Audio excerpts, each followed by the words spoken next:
Alhamdulillah wa kafa wa salamun ala ibadihi alladhina istafa. Amma ba'd. Fa'a'udhu billahi minash shaitanir rajim. Bismillahir rahmanir rahim. Lirrijali nasibun mimma iktasabu wa lin-nisa'i nasibun mimma iktasabna. Wa qala an-nabiy sallallahu alayhi wa sallam, al-jannatu tahta aqdamil ummahat. অধ্যকার আন্নাদি আস-সাকাফি কর্তৃক আয়োজিত আজকের সাপ্তাহিক সভার সম্মানিত সভাপতি সাহেব, বিদগ্ধ উপস্থাপক ও আমার সামনে উপবিষ্ট বাংলা প্রত্যন্ত অঞ্চল থেকে আগত ইলম পিপাসু ছাত্র ভাইয়েরা, বক্তব্যের শুরুতে সবাইকে জানাই আন্তরিক মোবারকবাদ ও অভিনন্দন। আজকে আমার বক্তব্যের বিষয় হচ্ছে নারী অধিকার প্রতিষ্ঠায় মুহাম্মদ সাল্লাল্লাহু আলাইহি ওয়াসাল্লাম যদি আল্লাহ তাআলা তৌফিক দান করেন তাহলে উক্ত বিষয়ে কিছু আলোচনা করার চেষ্টা করব ইনশাআল্লাহ। ওমা তৌফিক ইল্লা বিল্লাহ। প্রিয় উপস্থিতি, বিশ্বব্যাপী নারী অধিকার ও ক্ষমতায়নের কথা সবচেয়ে বেশি আলোচিত হয়। বিভিন্ন সভা, সেমিনার ও দিবস কেন্দ্রিক কর্মসূচিও পালিত হয় অধিকার আদায়ে। অজ্ঞতাবশত কেউ কেউ নারী অধিকার হরণে ইসলামকে দায়ী করে থাকেন, অথচ পবিত্র কোরআনে পুরুষের পাশাপাশি নারী অধিকার নিশ্চিতে বিস্তারিত আলোচনা করা হয়েছে। নারী অধিকার রক্ষায় পুরুষকে দায়িত্ব ও নির্দেশনা দেওয়া হয়েছে। আর মানুষ সামাজিক জীব, অন্যদিকে প্রকৃতি অংশ। তাই মানুষকে জীবন ধারণ, বেঁচে থাকা ও অস্তিত্ব রক্ষার জন্য প্রাকৃতিক ও সামাজিক উভয় বিধানই মেনে চলতে হবে। প্রাকৃতিক বিধান লঙ্ঘন করলে ধ্বংস অনিবার্য, আর সামাজিক বিধান ভঙ্গ করলে নেমে আসে বিপর্যয়।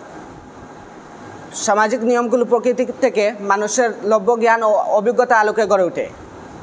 বিধানসমূহের মধ্যে ধর্মীয় বিধান শ্রেয়।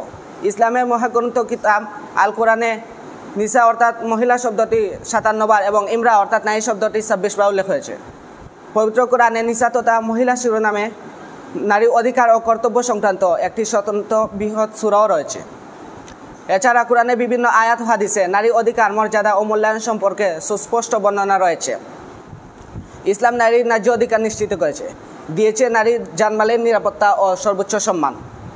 নারী অধিকারের কথা উল্লেখপূর্বক আল্লাহ তাআলা ঘোষণা করেছেন, যেমনি নারীদের উপর পুরুষদের ন্যায়সঙ্গত অধিকার রয়েছে, ঠিক তেমনি পুরুষদের উপরও নারীদের ন্যায়সঙ্গত অধিকার রয়েছে। সূরা বাকারার 228 নম্বর আয়াতে যেমনি সুস্পষ্টভাবে নারী অধিকারের কথা বলা হয়েছে, তেমনি অন্য কোনো ধর্মে এভাবে নারী অধিকারের কথা বলা হয়নি। আজকের তথাকথিত আধুনিক সমাজ ইসলামের নারীবাদকে পিছনে ফেলে নারীদের স্বাধীনতার নামে তাদের মর্যাদা হরণ করছে, অথচ 1400 বছর আগেই ইসলাম নারী অধিকারকে মর্যাদা সর্বোচ্চ শিখরে পৌঁছে দিয়েছে। কিছু ঐতিহাসিক বাস্তবতা আপনাদের সামনে তুলে ধরি। আগেকার যুগে কন্যা শিশু জন্ম নিলে তাকে মাটিতে জীবন্ত পুঁতিয়ে ফেলা হতো। ইসলামে সে ঘোষণা করলো, ওয়াইদাল মাউউদাতু সুইলাত বিআইয়ি যামবিন কুতিলাত, কোন অপরাধে তাকে কবর দেওয়া হয়েছিল। ইসলাম বলল, কন্যা শিশু লজ্জা বিষয় নয়, বরং জান্নাতে প্রবেশের উসিলা। রাসূল সাল্লাল্লাহু আলাইহি ওয়াসাল্লাম বলেন, যে ব্যক্তি দুটি কন্যা শিশু লালন পালন করবে সে জান্নাতে আমার সাথে এমন থাকিবে যেভাবে দুটি আঙ্গুল পরস্পর থাকে। ইসলাম নারী মর্যাদা কোথায় দিয়েছে? মা হিসেবে জান্নাত মায়ের পায়ের নিচে। স্ত্রী হিসেবে তোমাদের মধ্যে ওই ব্যক্তি উত্তম যে তার স্ত্রীর উপর উত্তম আচরণ করে। অবিবাহিত নারী হিসেবে তার মতামত ছাড়া বিবাহ করা হারাম। উত্তরাধিকার, ইসলামী প্রথম নারী উত্তরাধিকার নির্ধারণ করেছে। আজকের সমাজ কী দিচ্ছে? মডার্নিজমের নামে তাকে বানিয়েছে প্রদর্শনী পণ্য। নারীর স্বাধীনতার নামে ছিনিয়ে নিয়েছে তার মা হওয়ার গৌরব। কর্মক্ষেত্রের নামে নারীকে করেছে পুরুষের দাস। তথাকথিত প্রেমের নামে নারীর হৃদয়কে ভেঙে দিয়েছে শতভাগ। যারা নারীদের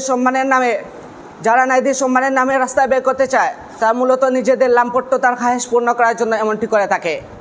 এজন্যই তো দর্শনের শীর্ষ তালিকায় প্রথম সারিতেই আছে America, Britain, Germany, France, America, Canada, New Zealand, Australia, Denmark ও ফিনল্যান্ডের মতো উলঙ্গপনার রাষ্ট্রগুলোর নাম, যা প্রমাণ করে নারীকে রাস্তায় নামিয়ে পণ্য বানিয়ে আমেরিকানরা যেমন 91% নারীদের দর্শনের শিকার বানিয়েছে, তেমনি পুরো বিশ্বের নারীদেরকে নারীবাদের স্লোগান এ লজ্জাজনক অবস্থায় ফেলতে চায়। ইসলাম এ নোংরামি ও লজ্জা থেকে নারীকে রক্ষা করতে পর্দার বিধান দিয়েছে। আজ পুরো বিশ্ব জুড়ে নারীরা নিপীড়িত, নির্যাতিত, নিষ্পেষিত, দর্শনের শিকার। নেই নারীদের প্রকৃত মর্যাদা, ইজ্জত ও সম্মান। 2 টাকার ম্যাচ বাক্সে, রাস্তার বিলবোর্ডে ও পত্রিকায় পাতায় পাতায় নারীদের অর্ধ উলঙ্গ করে আবাল বৃদ্ধ বনিতার নোংরা দৃষ্টির লক্ষ্যবস্তু বানানো হচ্ছে। নারীবাদ আর নারী মুক্তির নামে নারীদের সবসময় পণ্য বানানোর মহড়া চলছে সর্বত্র। নারী কেবলই একটি ভোগ্য পণ্য, যৌন খেলনা হিসাবে পেশ করা হচ্ছে নাটক আর সিনেমার পর্দায়। নারী জাতির এহেন লজ্জাজনক নব্য জাহিলিয়াতকে রুখতে হলে নারী মুক্তির একমাত্র পন্থা হলো মানবতার নবী রহমাতুল্লিল আলামিন এর আদর্শ ও নারী অধিকার পুনর্ভাবে প্রতিষ্ঠা করা। আল্লাহ পাক আমাদেরকে বুঝার এবং নারী অধিকার প্রতিষ্ঠা করার তৌফিক দান করুন। আমিন।